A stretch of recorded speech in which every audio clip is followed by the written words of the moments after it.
This case should never have come to trial. I don't think it's fair to call my clients frauds. Because one time I turned into a dog and they helped me. Thank you. Your Honor, we would like to withdraw our plea of not guilty and enter a plea of guilty. This trial is a travesty. It's a travesty of a mockery, of a sham, of a mockery, of a travesty, of two mockeries, of a sham. If we are to have faith in justice, we need only to believe in ourselves. And the truth shall set you free! How do you plead, guilty or not guilty? Oh, guilty, but with a real good excuse. I think the truth will come forth. You can't handle the truth! Welcome back to another episode of Done Lite Podcast. This is the final episode of The Cousins. Not sure which ones I'm talking to today because I haven't, this is pre-recorded, Magic killed, and I don't know which two I'm going to add because I'm just doing a pre-recorded opener. You just got a behind-the-scenes look as to how we do things around here. I am sitting here in the two-story white brick edifice here at FWH. Excuse me, I'm trying not to burp into the mic. I have no couth. I probably should just let her rip, but I didn't do that. You're welcome. So the last couple of weeks, what I've been doing is I've been talking to Travis's cousins. We all know that Travis could not choose which cousin he thinks is his favorite. I think it's because he doesn't want to get any less Christmas and or birthday presents. But I mean, at his age, he really shouldn't be getting too many birthday gifts. I mean, let's face it. By the time you hit 35, birthdays are really not that important. So if you're getting like multiple gifts on birthdays, you're spoiled. I'm just throwing that out there. Or maybe it's just no one cares about me and I suck and I just don't get any gifts. Maybe that's what it is. Whatever. You know what? Don't judge me, person or people. At least one person listening. At least.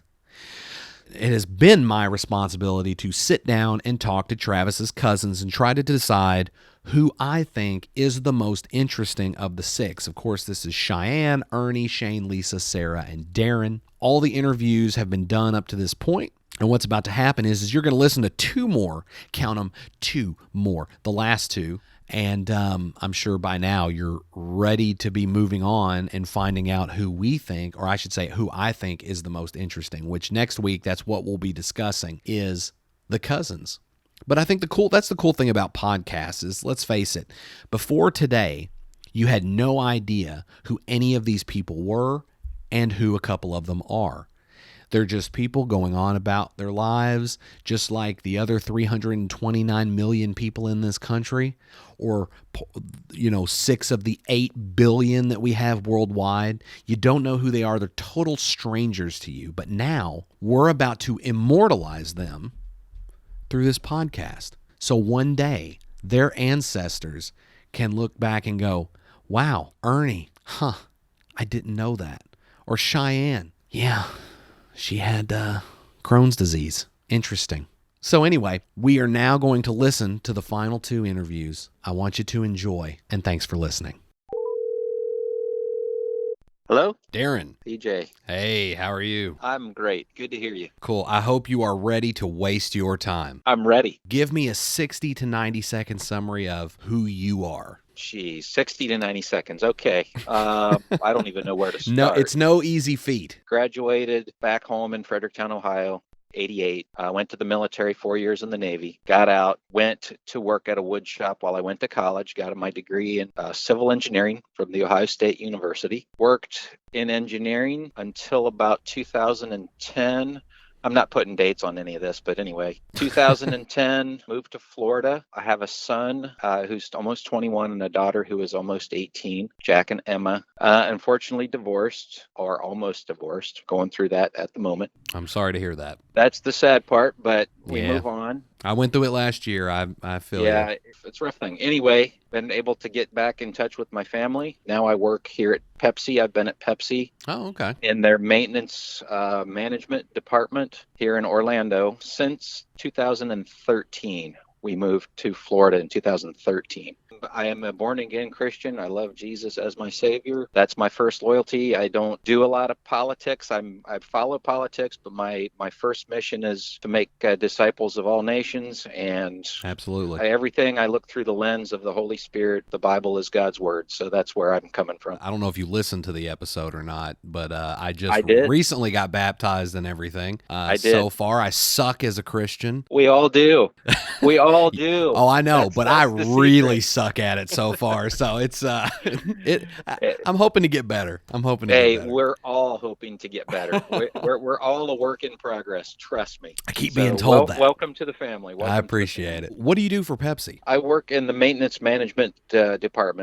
department. I was Okay. a line mechanic for several years. I ended up as a crew leader, just managing all of the guys that do the work: wrappers, packers, fillers, conveyors, Right. everything that makes a bottle of Pepsi that you see at the store. We are intimately involved in all of the processes. Right. So, and I did that work myself for years, and then I managed the crew, and now I'm heading up a preventive maintenance program to better manage our resources with all of our maintenance activities. So, I guess that means you're familiar with lockout, tagout. oh, absolutely. I worked in a factory for about 5 years before I landed this gig. Okay. I'm not built for factory work.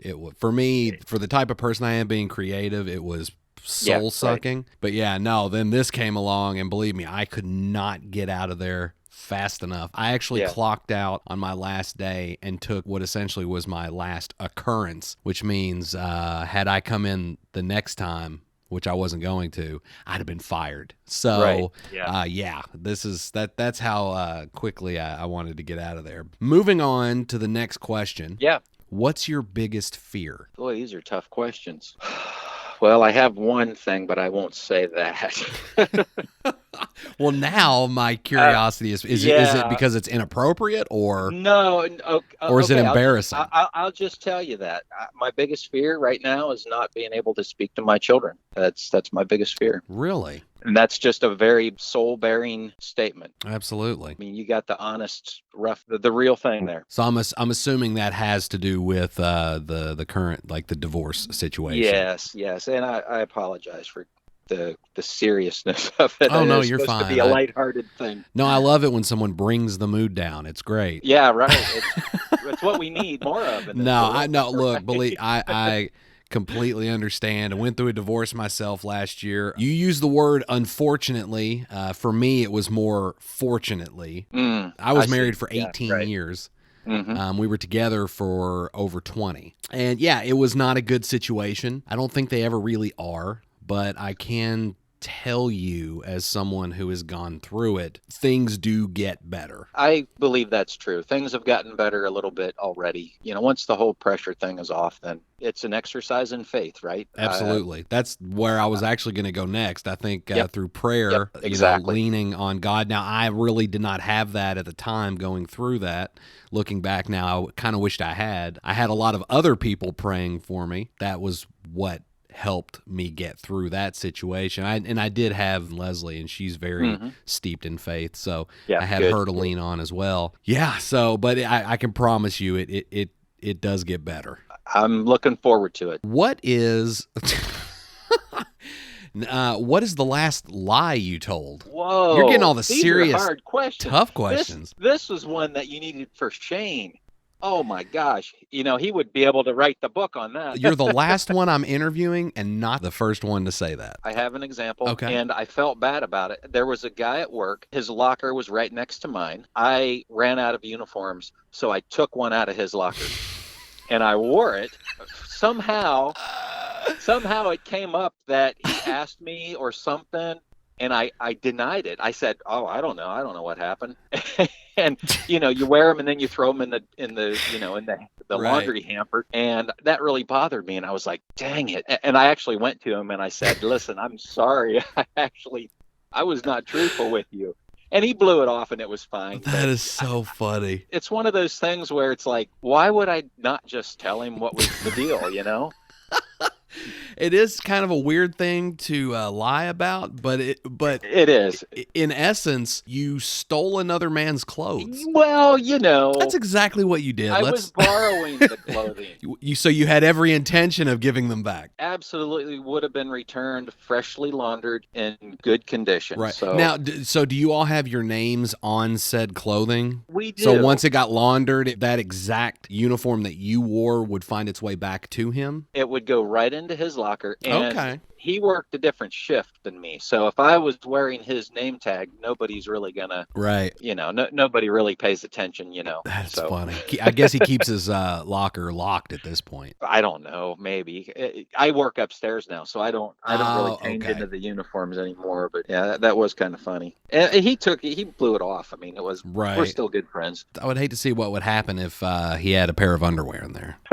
Right. Drop that. Have you ever had your fortune told? Not at a professional fortune teller or a psychic or any of that. No, I haven't. You go to Backpage fortune tellers, the ones that aren't listed in the in the we yellow go to pages. the secret ones, right? Mm-hmm. You go to those black market fortune tellers. You're thinking like fortune cookies and that kind of a thing. That's the closest you've ever had to your fortune being told. Yeah, that's about it. I don't put a lot of stock in that. Now, that's not to say I don't believe in the supernatural. I believe probably more so than most others that it's a very real thing. This was something I always found interesting before I was Christian, which is you kind of have to believe in the supernatural. That's true. I mean, essentially, God is the supernatural. Yep, and, exactly right. He is they're all ethereal, demons, angels. I did always find it interesting, though, when someone would say that they believe in God but not ghosts. Yeah, I believe in ghosts, demons, demonic activity, right. even aliens, and I think that's a different type of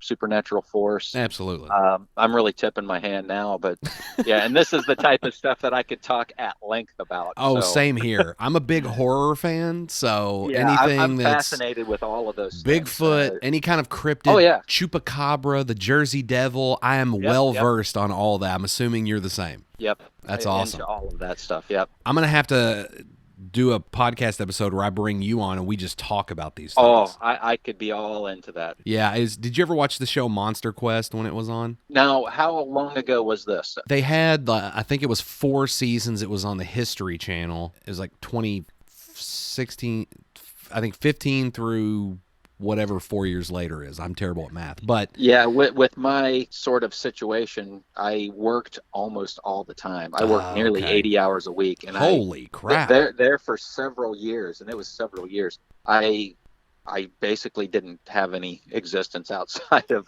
making a living. So anyway, so were you working like 6 days, or were you doing the thing where it's like 12 days on, 12 days off, or was it just no? We 6 days 8. a week, 1 day off? I mean, we worked 8s, and I worked overnight, and I worked 7 days a week, and I did that almost every day of the year for about 5 years. Oh, wow! Yeah, I logged some serious hours. I can imagine you got a lot of overtime, at least. I would assume. And then that was the reason. The overtime was good and available, and that was, that helped, take care of everything that needed to be taken care of financially. So yeah, but 50, I'm now 51. I couldn't do that. I couldn't keep that pace. So overnight, when I hit 35, staying up past 9 o'clock became nearly impossible for me. Yeah, my body was all out of whack. Yeah, it's hard. I'm 40 now. I turned 40 in March. So it's all, now I have a hill spur. Life is just, it's all going downhill now. Yeah, I'm fighting it as much as I can, but you know how that goes. What is your most hated chore and why? That's a good question. I don't mind cleaning so much. Gosh, cooking. Let's say that. Is that a chore? I was gonna say I don't. That as a chore. I guess it's something. It's a chore. Cleaning is something you have to do. Dishes, laundry, you have to do them. You have to eat. So I guess if you don't enjoy doing it, it could be considered a chore. Yeah. Cooking to me is a chore, and I can't stand to do it. I don't do it. I'm not good at it when I do it. And as a result, I eat frozen meals Well, and I go out a lot. you should start taking some like Gordon Ramsay cooking classes or something just to. No interest. No? No. Now, see, I don't enjoy cooking either, and I also am terrible at it, but I love watching cooking shows like The Great American Bake Off and Hell's Kitchen and stuff. Do you enjoy shows like that? Yeah, they make it look so easy. Yeah, that's the And problem. I love to eat good food, but it's like painting. I don't mind the painting. It's the preparation and the cleanup. Are you a painter? Not really. I just thought it was a good analogy. Well, see, that's the thing. Like, I watch I don't know if you are familiar with Pluto TV, or they have an entire Joy of Painting channel. So it's all day. It's 24 hours Bob Ross. Oh, yeah.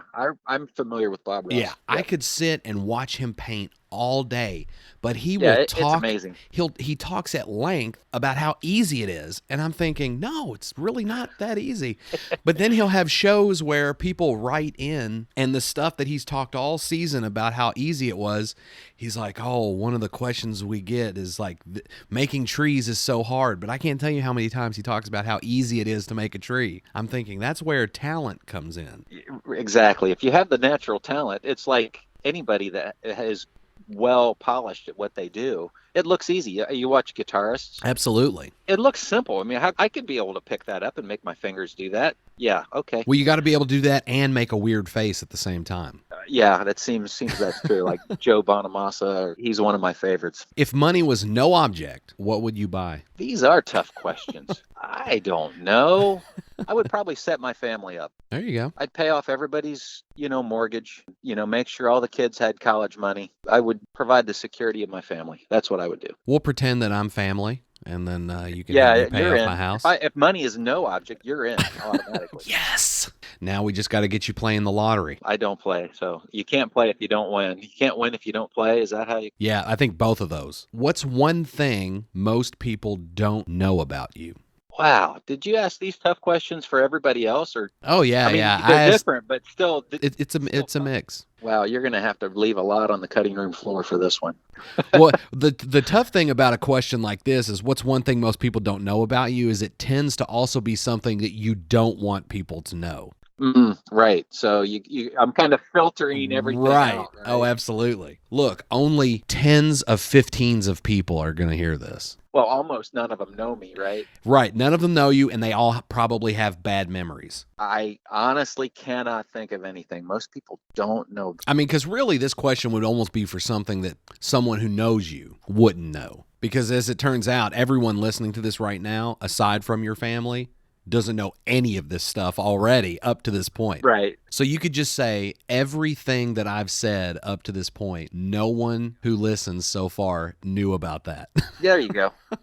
So that's that's the cop-out. Perfect. That's a cop-out. That's a cheap answer. If you had to live in another time period, which would you choose? I think I would choose to live during the pyramids of Egypt. Oh. I really want to know how they made those things. Are you thinking chariots of the gods? Yeah, I don't know. Some of the stuff seems plausible, like the standard, they had slave crews but then you talk to somebody like Graham Hancock, not that I have, but if you listen to what he has to say, he's like, no, that's really impossible. Right. Then he, brings out the numbers, does the math, and it's like, okay, so how did they do it for real? I want to know how they did that. And to me, that would answer a few other questions as well. I mean, I don't think that humans were incapable of building things using rope and logs.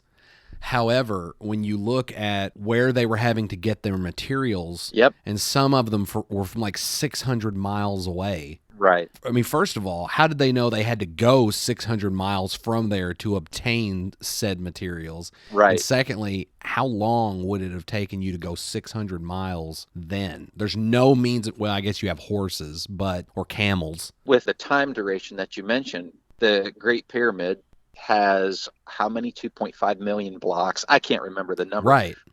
And they said that it was built in 20 years. So just do the math on that. They would have had to be placing a stone about every 5 minutes if they did it round the clock. Just think about placing a stone that large every 5 minutes. Come on now. Oh, no, I agree. That is absolutely impossible. So either their estimations are wrong on how long it took, or who knows what else. Dad went and saw, and my sister, Lisa and Sean, my sister and her husband. Yeah, they took a trip over there. Here's the thing that blows me away about that, though. So anytime I've ever seen a documentary or a photo of the pyramids, it's always from the angle where it looks like they're out in the middle of nowhere in the desert. Yeah. But then if you look at an aerial shot from like Right, Google right. Earth, they're like right outside of the city. Yeah. It's just this huge city. And then they're, like 5 minutes away from like an interstate. Yeah, the city is getting built up around them. It almost killed the magic because for some reason I thought that the Sphinx was all kind of out in the middle of nowhere. Yeah, that whole thing is just fascinating. And there's Right. so many other places around the globe like that. Yeah, it's mystifying. Right. Now, Stonehenge is kind of out in the middle of nowhere, I believe. Yep, Salisbury Plain. And after watching Halloween 3, Season of the Witch, we all know what the purpose of Stonehenge was for. Silver Shamrock. Probably one of many. Yeah, there could be a lot of conversation down that rabbit trail, I'm sure. Well, the other thing, too, is, and I wonder how hot it was back then in the time of the pyramids. I'm assuming the weather was probably more tolerable, even in that part of the world. Yeah, could very well be. I mean, I'm sure it was still hot at the same time. I would assume it was not as hot. Well, that opens up the climate change topic, which is a whole different topic. Right. For or against climate change? Not for or against, but do you think it is? I think that it's been going on. I don't deny that the climate is changing. I think why they are presenting it the way they are, there's some sort of agenda to it. I agree. I think climate change has been going on for a very long time, which is why the Earth is not covered in ice anymore. Right.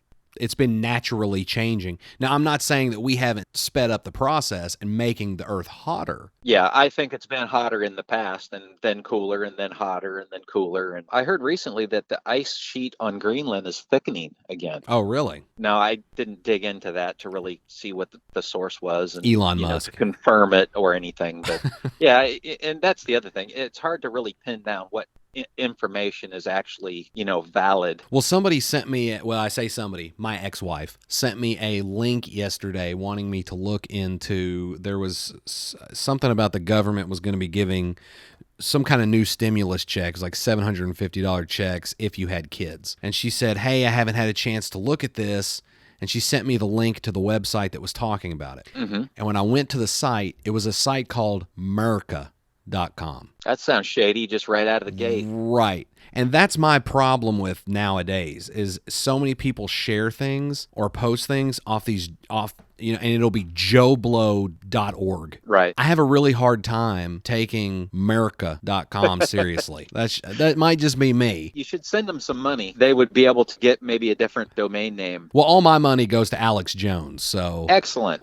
Next question. What's a bad habit you're trying to break? Eating late at night. I have a terrible habit of getting the munchies and snacking on this or munching on that, and that's the worst time to eat. It does the most harm to your metabolism. Right. The calories go straight to the love handles. It's funny that you say that because I fell asleep last night at probably about a little after 9, woke up 2 hours later, and then ate some peanut butter and then went to sleep.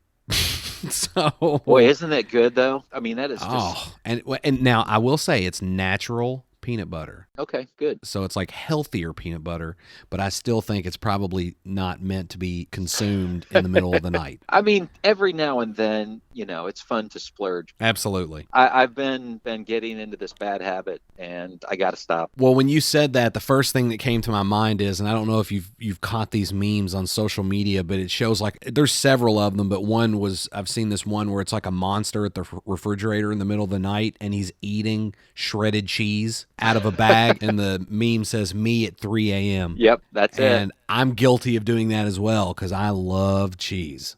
Oh, I love cheese. I could eat. It's like bacon. It helps, makes everything better. Oh, yes, it does. I'm a cheese fanatic. I'll sit and eat an entire bag of shredded cheese. I could use this as the thing that nobody knows about me. Okay, perfect. I could take a block of cheese, like you're supposed to shred and put on pizza. Right. I'll take it and I'll just break it off and eat it just big chunks at a time. I bet your triglycerides are probably fantastic. Okay, so here's another thing about me that very few people know.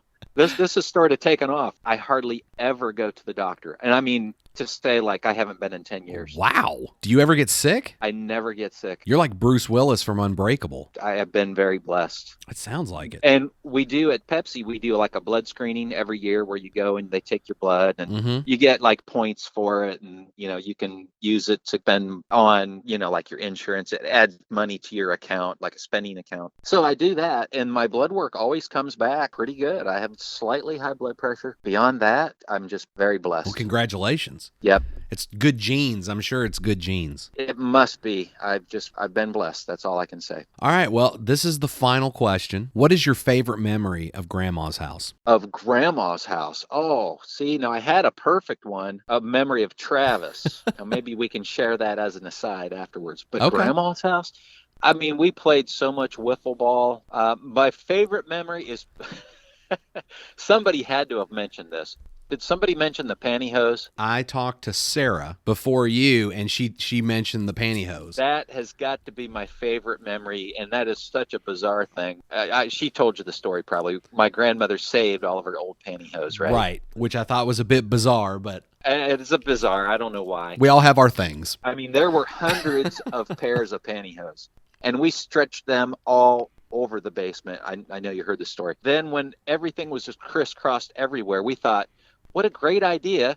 We will turn out the lights and play hide and seek. How many of you all were clotheslined? Oh, everybody. Okay.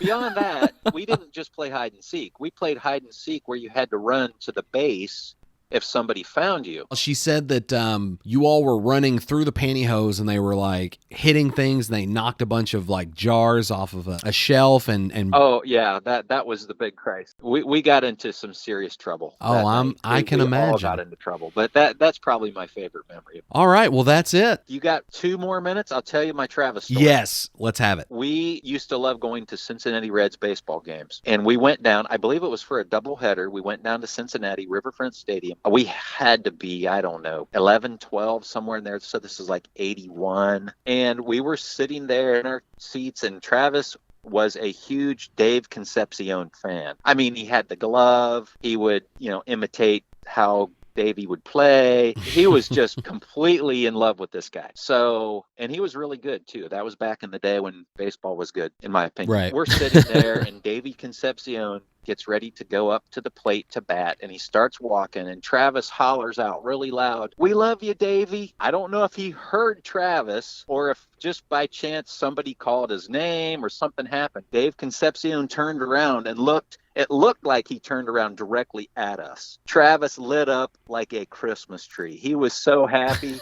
He was just stammering for words. He was so excited. That's awesome. But I don't know if he remembers that, but I've never forgot that story. I don't know. He's never mentioned it. I'm going to say it wasn't a coincidence that if he turned around at the exact moment. It was at the exact moment. It had to be right because he heard. At us. Right. Yeah. That's I'm awesome. going to say yes. It was such a great moment, and hopefully he remembers that, but I never forgot that. Well, I mean, if he looked up to him that much, I would assume when the people that you are inspired by or you are just a huge fan of take notice of you, that's not something you easily forget. Yeah, he was just about dancing. It was funny. It was good. Good memory. That's pretty much it. So the fun is over. Sounds good. Hey, if you want to talk supernatural, let me know. Oh, we're gonna do it. We're gonna bring it back. I'm always in for that. Yeah, well, I'm gonna tell Travis that we're gonna do a future episode where we just sit around and talk about unexplained. Right. He's talked about sports so many times on this podcast. Yeah. We've had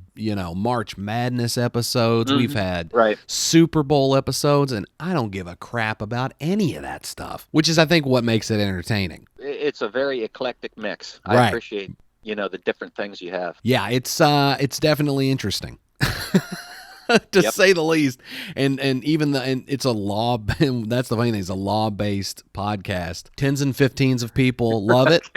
3 of them are probably our competitors, and trying to get the competitive edge. That's right. They should take note. Little do they know that you're really just distracting and wasting their time, right? Oh, there's definitely some time being wasted here. I like it. Awesome. Gotta have the levity. Darren, thank you so much. All right, PJ. Good to talk to you. Hello. Sarah? Yes. Hey, it's PJ. Hey. Hi, how are you? I'm good. How are you? Good. All right, so to get things started, just give me a 60 to 90-second summary of who you are. All right. Obviously, my name is Sarah. I live in Florida. Been here about 8 years. I have two boys. I have a 17-year-old and a 30-year-old. I've been married for a long time, like 22 years.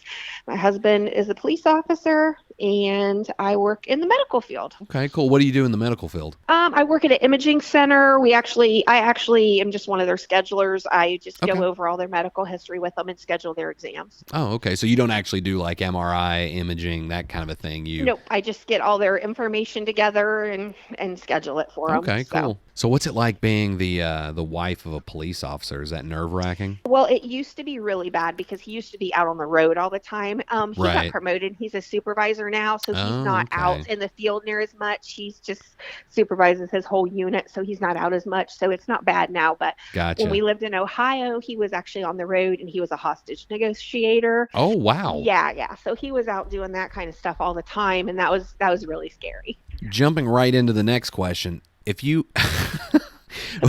which is kind of interesting considering what we were just talking about, I guess. If you had one day left to live, what would you do first? Oh, you know what? I would just spend that whole time with my boys and my husband. And this sounds silly. No, not at all. all. Our greatest pleasure is like out on the water. We have a boat. That's our thing. We would just spend the whole day together as a family doing what we do. Go out on the boat, enjoy the water. Well, you would have to eat whatever you catch pretty quick. Yeah, right. Since you only have one day left to live. One day left to live. I would pack every snack in my house that I enjoy. That's what I would do. Yeah. See, I'm on a diet right now, and off and on diet, but I've lost about 50 pounds. Wow, that's great. Oh, thank you. I started it in December. I went to my doctor, and they're like, yeah, your triglycerides are pretty bad, because I look like I have diabetes, but I don't have it. Normally, my blood work would come back, and it always was good. Well, for the first time in December, it came back, and they're like, yeah, you're looking at probably an inevitable heart attack. Oh, wow. I took the initiative and started. I haven't really been exercising, just eating better, and I've lost about 50 pounds. I finally plateaued, so I'm at 260. Okay. And I probably need to start doing some exercise if I want to continue to lose weight. That's where my son's at right now. My 17-year-old, he was a heavy kid. My husband's big. I mean, he's 6'5", 280, big guy. So my son, he inherited those big genes. He's just big boned, and he's a big kid, but he just, I feel like his weight just got way away from him. He was when he was 16 years old, he was like at 260.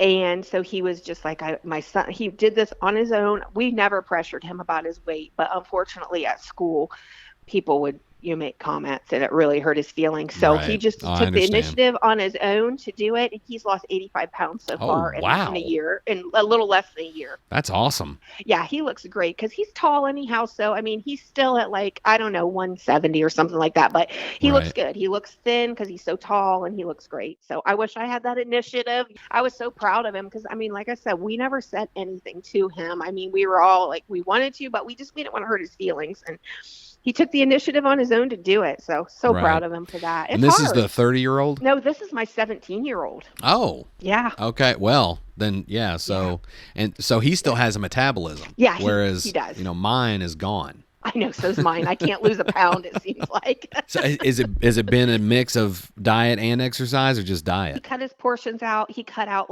anything sugary, no snacks, no soda, pretty much just went to water, eating healthier, cutting his portions back, and he's more active now. He feels better, so he's out doing stuff constantly, moving around. That's great. Little combination of both, but yeah, he looks great. I'm just super proud of him. Well, you tell him PJ said congratulations, so he can then say who? Yeah, I'm like, who are you talking about? What is something you couldn't live without? You mean are we talking about food? Because I definitely couldn't live, or drinks, because I couldn't live without my coffee. That's for sure. Yeah, that's a popular answer, I think. I had a coffee conversation this morning. I can't get going without it, so I definitely couldn't live without that. I've tried before. I just get major headaches, and I'm very cranky, and nobody wants to deal with me. So yeah. I just wonder what did people do before coffee? Because it seems like that is definitely a fuel source. Yeah. I'm a coffee person as well. Or an energy drink, but not Red Bull or Bang or Reign. Yeah. For me, it's Starbucks double shots because Yes, it's coffee-based. absolutely. I do love too. those things. Yeah, I they're do too. addictive. Have you Yeah. tried Black Rifle coffee yet? You know, I haven't, but I listen to a lot of podcasts, and one of the ones, it's one of my favorites, is called The King and the Sting and the Wing. I believe Black Rifle Coffee is one of their sponsors, or at least it was early on. Oh, it's amazing. I have a subscription every 30 days gets delivered to my house. So, Oh, yeah, wow. yeah. I've never seen it anywhere around here, so I didn't know if it was something, you know, some things are regional Yes. and they're hard to get. Mhm. The mocha flavored double shots from Starbucks became those during the pandemic. It got to a point where you could never find the mocha flavored double shots. That's why we switched to Black Rifle, because we could just order it and it was here, and it has like a double. Yeah, the Okay. one that you get, there's one like cold coffee you get. It comes in a big tall can, and it's like a triple shot. It's great. Right. Yeah. I'll have to try that.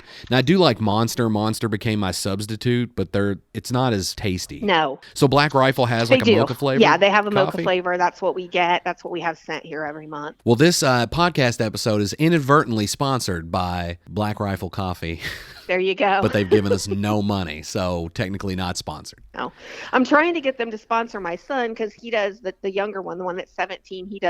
We travel all over for fishing tournaments. He's really into it. Well, enough about your kids, because that's not why we're talking. All right. We're talking about you. What else do you want to know? Once again, interesting segue. If you had to cut off all communication with one of your close family members for 5 years, who would it be and why? Are you kidding me right now? Oh, Look, we ask the tough question, or I should say I ask the tough questions. yeah. And sometimes the stupid ones, but this one is one of the tough ones. Okay. It's horrible to say, and it's horrible to admit, and it makes me sound like a horrible person. I have a stepdaughter that I have literally not talked to in 8 years. So, Wow. yeah, I already cut off communication to somebody, unfortunately. Was this done consciously, or you don't have to go into details? It was just On purpose? Yeah, it was on purpose. And it's horrible to say, but it was a lot of drama, a lot of unnecessary drama, and a lot of unnecessary lies that came up, and a lot of feelings got hurt. And yeah, it's pretty deep. I mean, sometimes you got to do those things. You have to Yep. make the tough calls Yeah. and the tough decisions. I mean, that's pretty much what Right, life exactly. is. It's just, it's one headache Yeah. and tough decision Yeah. after the other. Ironically, I have a stepsister. My dad married this guy. Wow. Married this girl. That was a Freudian slip. Hope your dad's not listening right now. Well, he's dead. So if he is listening, that would be a miracle. Oh, sorry. Oh, no, you're fine. He was a horrible father. He was actually dead to me long before he was physically dead. So Gotcha. So you know what? Yeah. early on, when I attempted to reconnect, have some kind of a relationship with him, that's when I met her, my stepsister, and we spent a little bit of time together. Well, then she ended up moving off and she vanished. Wow. This was in the early 2000s. And then all of a sudden this year, friend requested me out of nowhere on Facebook, and then reached out and she was like, hey, and I'll be honest, I had no idea who she was. Oh, jeez. That's how long it had been. And honestly, my memory is pretty bad. So if I don't talk with you pretty regularly, the chances of me remembering your name are very small. And if I haven't seen you in nearly 20 years, the chances of me remembering that we spent any time together is also very small. So she had to remind me who she was. I felt horrible, but now we haven't really talked much, but yeah, anyway. Thanks for bringing up my dead dad and pouring the salt in that, old one. I appreciate that. Yeah, no problem. Do you have any hidden talents? Hidden talents? No, not really. No, I feel like I don't None think at all? so. No, I mean, I'm very crafty. Like, I'm constantly crafting and making things. And I did hair for years. Right. Those are really like what I feel like my only talents are. So, Okay. yeah, I don't really have anything hidden. Does that mean you get stuck doing everybody's haircuts in your home? Yeah, I do. And my son just got this horrible mullet because it's back in again. Who would have ever thought? Well, so my girlfriend, she is a stylist. I call her a hair technician, and she owns her own business. But we went to Holiday World the other day, and there were many mullets there. And I talked to her about that because I was asking her, like, do you ever get to do any? And she does. She cuts someone's hair where they want a mullet. Yeah. And we were discussing how crazy it is, the popularity of this hairstyle and how it's coming back. I know. It's crazy. I know. It makes it's no horrible. sense to I know. me. My husband's like, when is he going to get a real haircut? That looks so stupid. And we were at his fishing tournament last week. I'm like, all these kids here have mullets. So I guess he's not the weird one. Right. I'm still rocking like the messy hairdo boy band kind of a thing. That's thankfully, it kicked up in the 2000s and has stayed around. But I just can't. The mullet. It's horrible. It's horrible. I'm ready for the phase to be over and him to cut that stuff off. I mean, we went so far as we had to perm the back so it was curly. I mean, it's bad. Yeah, right. It's bad. Well, the thing about the mullet I've noticed is that if you see something that tends to be cliche country, you can almost point out that the person who's associated with it somehow has a mullet. And what I mean by that is this past Sunday, I went to a completely different church just because I'm trying different churches. When we pulled up to the church, there was this old Ford pickup truck, gun in the back window, huge American flag sticking up out of the back of it. He had a mullet, didn't he? We go in and we sit down, and there's one guy in the room, super mullet. Yeah. Very mullety. And the first thing I thought of was, that dude is the one with the pickup truck out there. I guarantee you that he's the one who drives that pickup truck. When we left, that's the car he went up to. I guess, yeah. And it was like, without fail, I knew the guy driving that had a mullet. He was the mullet guy. And this will be an interesting question considering that, A, your husband's a police officer, and B, your cousin is an attorney. But have you ever broken any laws? And I'm not talking about little weenie laws. I'm talking about something substantial that could be incriminating, but probably won't because it's been a while. I mean, I have not been in trouble with the law in my life ever. I'm not saying I haven't done stupid stuff like speed or, dumb stuff like that, but no, I haven't because... You just haven't been caught. Well, yeah, right. No, I just didn't want to embarrass my husband and do anything stupid and then have somebody be calling him like, your wife's driving drunk or, something dumb like that. So I just have had to behave myself because of him. When your husband is in law enforcement, are there perks to that? Like, do you find that other police officers that he works with see your vehicle and they go, oh, okay, I'll give her a pass? Cause... definitely. Because I had like a very a heavy lead foot. When I met him, I was like almost under a 10-point suspension. I had one more ticket. If I had got one more ticket, I would have not had a license. So, yeah, I used to speed like crazy. My dad was just like ready to kill me because he's like, your insurance is going up so much. And then I met him. I met my husband, and then I quit getting pulled over. I got pulled over a couple of times, but they were just like, they gave me a warning. So, yeah, it definitely worked in my favor. That's definitely. Awesome. Well, congratulations. So you did. You married up. That's very good. I did, yeah. Does he have a, this is something else that I've kind of noticed about police officers. Does he own a ton of guns? We have a safe that is completely full. Couldn't fit another gun in it if we tried. Right. Underneath my bed, it's just lined up with gun cases. I think we have guns in every closet. That is so funny. Yeah, it's ridiculous. Yeah. It's any police officer, because I have several friends that are police officers, and it's like every one of them owns a bunch. One of them I know, and I'm not going to say who, but I know owns over 160 guns. Oh, yeah. He has an entire room, like you walk in and it's basically an armory. Yeah. There's so many guns. That's how it is at our house. Yeah, and then I did not have a firearm until I would say the last couple of months. Okay. And some sketchy people started coming around in my area. So I was like, just with all the crazies out there, it seems like maybe I should. Well, and plus my house has been broken into before, and before that was attempted to be broken into, and I've never had a gun. So I finally was like, well, I'm just going to get something for home safety. Yeah. And it's a handgun. I reached out to my friend who has like the armory to talk to him about it. And I got this whole like, you're an American, you should have at least one gun just from that speech, because he's very, very pro gun. Yeah. And so I finally do, and he can leave me alone about it. Well, we had a when we lived in Ohio. My husband and I both were CCW instructors, so we taught the class. Right. And we also had a store where we sold firearms and ammunition. Well, when we decided to move to Florida, we closed the gun store. Do you think he sold any of those guns off? No. He took them all and put them in his private collection. Right. So, does he have guns that he will probably never ever use? Absolutely. Yeah. There's no use for some of them. Yeah. So, and then some of them that we have are just we'll never get rid of them because they're family heirlooms as well. I gotcha. So some of them are kind of antique. Right. Yeah. We got some from my dad, some that were, passed down in the family. Right. So yeah, there's some we'll never get rid of and never probably even shoot, but That's cool. It's just it's like a family thing. So we'll never get rid of them either. Right. So yeah. I'm not anti-gun. I think there's certain, there's not to turn this into a political conversation or anything, but I think there's certain guns that regular people just don't really need to have because it doesn't make sense for them to have those guns. They have no business having them. Yeah, you're right. Right. And it's not even that they're a concern for having the guns. It's just that they become a gateway for certain individuals at times who want to be able to get their hands on guns to be able to get their hands on these guns to do bad things. Yes. So that's where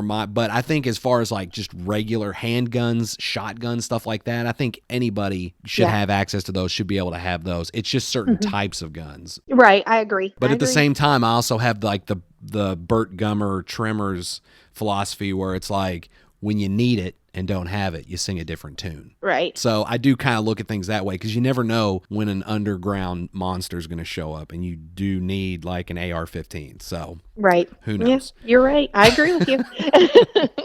What's one show, movie, or book that you're embarrassed to admit you enjoy? I am a weirdo, so I just love. That's a whole other sci-fi. Conversation, I'm sure. Yeah, I love sci-fi. Okay. And I'm the biggest Walking Dead fan in the world. It's so embarrassing. Awesome. And my brother Ernie is the same way. So I know you already talked to him. Mm-hmm. We are both huge Walking Dead fans, to the point where I've been to Georgia to visit their filming locations. How pathetic is that? That's awesome. Yeah. So yeah, it'd be that show. Yeah, I'm addicted to it. It's embarrassing, but I am. Yeah, Why is that embarrassing? The Walking Dead's a great show. I mean, Walking Dead is awesome, but people make fun of me all the time. Why do you like that? That's so stupid. That's never going to happen. Well, I know, but it's TV and it's entertaining. Right. So, it's not supposed to ever. I know some things are based on true stories, but there's certain things. That's the whole purpose. It's an escape. You're supposed to be able to suspend your disbelief. Yeah. I was a fan of that show from day one. It was the season that Negan came in when I started to lose interest. And it was and it was only because there weren't too many dimensions to his character. Mm-mm. And it annoyed me how straight the governor, I love when a villain is multi-layered. Yeah. Yeah. The governor was a really bad guy, but there were times and episodes where you could see as to how and why he became a villain. And it doesn't justify his villainy, but at least there's a part of you where you see his humanity there. Yeah. He still needs to die. Yeah, exactly. or be incarcerated somehow. Yeah. But you at least can still see the human side and how he became the villain. With Negan, they may have explored that in later episodes. I didn't get that. Did they? Okay, see, I didn't get that far because I was just all right, I know. He's a bad guy. He's a badass. Yeah. And that's all there is to him. It never felt like they fleshed anything out. And I just got really annoyed with tired with it. And kind of fell away from the show. I'll eventually pick it back up and start watching it again. But yeah, you'll like him now because he's not a bad guy anymore. Yeah, I've seen episodes where he's fighting with Maggie and everybody. Yeah. So I don't know, but I'll eventually start. I'm a huge horror fan. I'm sure you probably already knew that. That's crazy. So you like Walking Dead too? I don't run across many people that do. All my friends are like, "Oh, that's stupid." Yeah, no, it's not. I grew up on George Romero. And so Dawn of the Dead, Day of the Dead, pretty much any kind of horror film, slasher films are my favorite, and monster movies are my two favorite subgenres. But I just rewatched Day of the Dead the other day because I'm a huge George Romero fan. And the day he passed away, I actually cried. Oh, geez. Yeah. It was pretty sad. But anyway, moving on, would you rather explore space or the deep sea? The deep sea, definitely. Why? Just because I would want to just snorkel down and see what all's down there. Every time we're out on our boat, I'm like, I wonder what all is in the bottom of this water. You know what's down there, Cthulhu. Yeah, right? So definitely the deep sea. Yeah, something too big and heavy to swim to the surface is down there waiting for you to go and check it out so it can eat you. That's what I know about the ocean. Yeah, probably. Probably, yeah. I personally have like a fear of dark water. I don't know what it is. I can swim in a pool all day or the ocean during the day as long as I'm not too far out. Yeah. Even if it's at night and it's a swimming pool and they turn the lights off, I'm just freaked out by the dark water. I don't know why. I get that. I honestly believe there are things in the ocean because it's so large and vast that we haven't discovered. All these megalodon could still be there. Who knows what's down there? Yeah. I mean, we know for a fact that giant squids are there because within the last decade or so is when they've really started finding a whole bunch of evidence and they've been coming to the surface more. Yeah, that thing would scare me if I saw something like that, definitely. Yeah. I guess my philosophy is that, like, you should never be scared of a fish because they have teeth. And another thing that scares me about our waters down here in Florida is there's so many gators and water moccasins and stuff like that. So we don't swim in the lakes down here because of the gators. They're just everywhere. Have you ever come across an alligator? Oh, yeah. My son has caught one before when we were fishing. Like, Yikes. the baby ones will chase your bait like crazy. And so then they'll get on the hook on accident. And then their mom will come out, hissing and throwing a fit. So, oh, yeah, we've came across gators before. I'm scared to death of gators. Scared to death of them. Right. Well, what about the skunk ape? The what? You never heard of the Florida skunk ape? No. Okay, you'll have to Google it because there's photos of it. It's like Florida's version of Bigfoot. I've never even heard of that. I'm going to have to look that up. But it smells really, really bad. It almost looks, the photos that I've seen, it's obviously some kind of, but it's probably one of the more famous ones, but it almost looks like an orangutan. Okay, I got to look that up now. I'm very curious. They call it the skunk ape because it smells so horrible. Okay. But do you believe in Bigfoot? I don't think so. I don't know. I don't know. I don't think I do. Don't put too much thought into it? No, not really. There's this, like, my dad and his brothers and Travis and all of them go fishing in New York every year. And I guess the guy that runs that place is, like, totally into Bigfoot. And that's all he talks about. Like, he goes out and hunts him and stuff, I guess. So, I don't know. Get video or hunts it with a gun? I don't know. I'm not really sure. I'm not sure. I just know my dad said he's really into Bigfoot and goes out like on hunts and looks for him. So I don't know.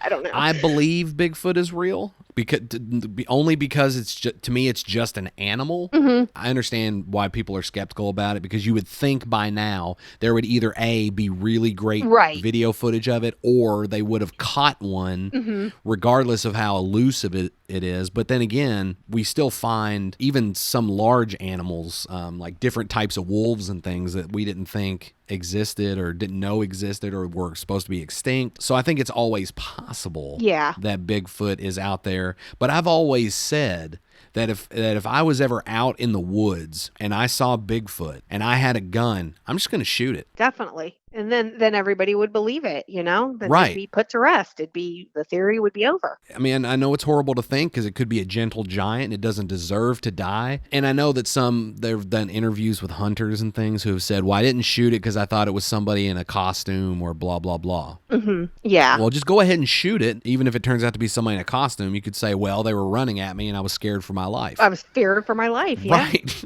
Right. Yeah. Or just drag it into your home and say it broke in. Okay.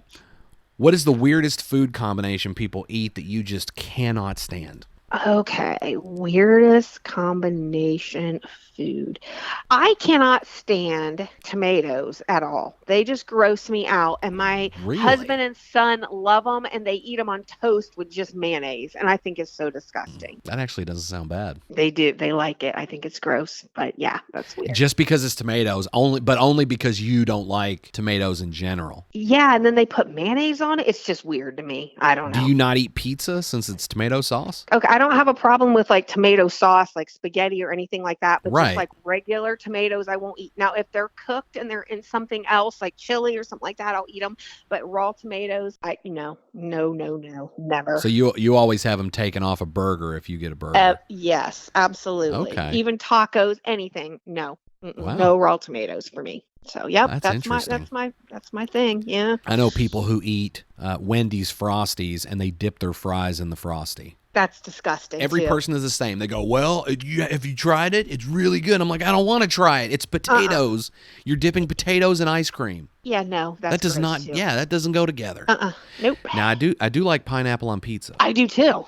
So, I can do that. Some people think that's weird. I think it's good. We're down to the very last question. Okay. And it was inspired by my conversations with Travis. But what's your most favorite memory about Grandma's house? So when we were little, I'm going to say we were like in fifth and sixth grade maybe. And my grandpa used to smoke. He smoked for years. So there was always matches and lighters laying around. Right. And he's been, long gone, and he was long gone then. We were in Grandma's basement, and we were having Christmas there. The whole family was upstairs. Cheyenne and I go down to the basement. There's a fireplace down there. We find Grandpa's matches. We get like a bunch of paper. We even go over and get some wood. We start a fire in the fireplace, right? It was burning good, but the room was like filling up with smoke, and we're like, what's going on? Next thing I know, Darren and Lisa's dad, Larry, comes down screaming at us. The whole house upstairs is full of smoke because the chimney was shut. The smoke wasn't going out. It was just coming into the house. I thought he was like going to spank us. It was that bad. He was so mad. But that's funny. That's my best memory there. I believe that was the same memory that she had, was about the house getting filled up with smoke. We were idiots. Well, you didn't know. We didn't know. We didn't know. Well, I mean, you probably should have known you don't play with fire, but you didn't know that but at least you had the right idea that if you were messing and playing with fire, you were doing it in a fireplace and not just like lighting a rug on fire. Yeah, exactly. So that's my favorite memory.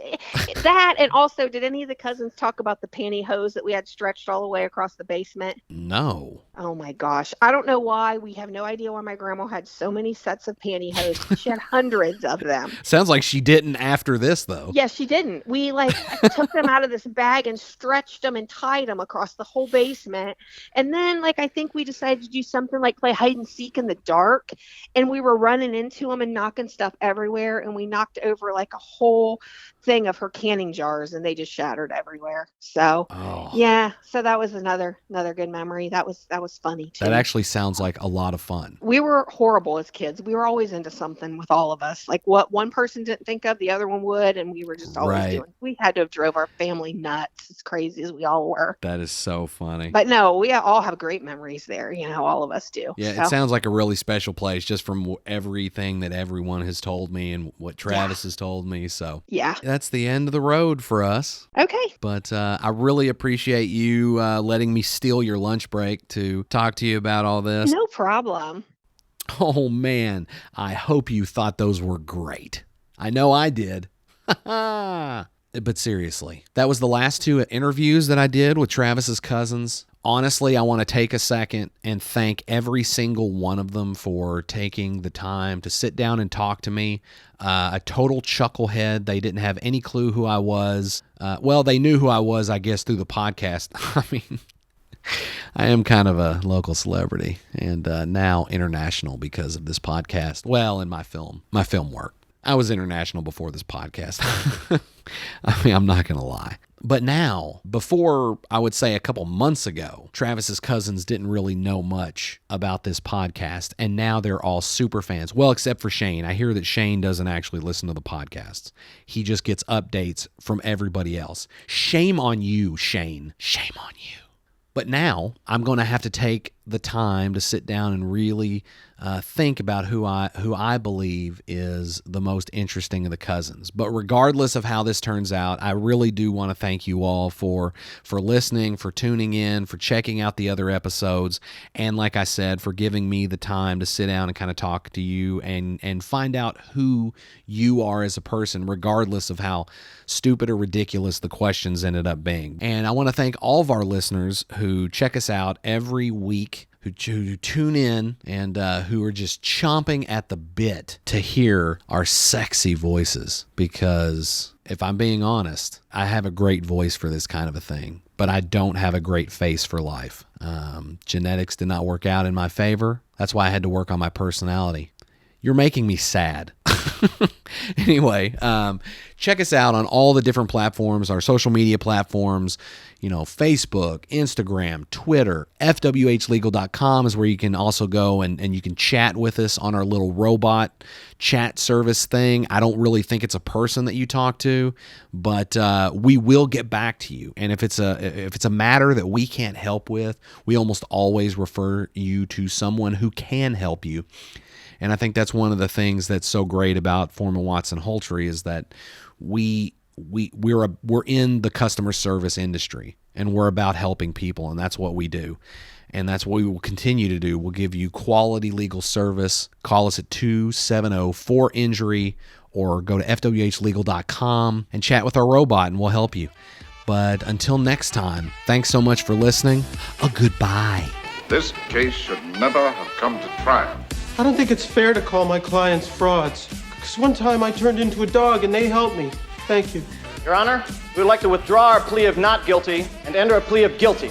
This trial is a travesty. It's a travesty of a mockery of a sham, of a mockery of a travesty of two mockeries of a sham. If we are to have faith in justice, we need only to believe in ourselves. And the truth shall set you free! How do you plead, guilty or not guilty?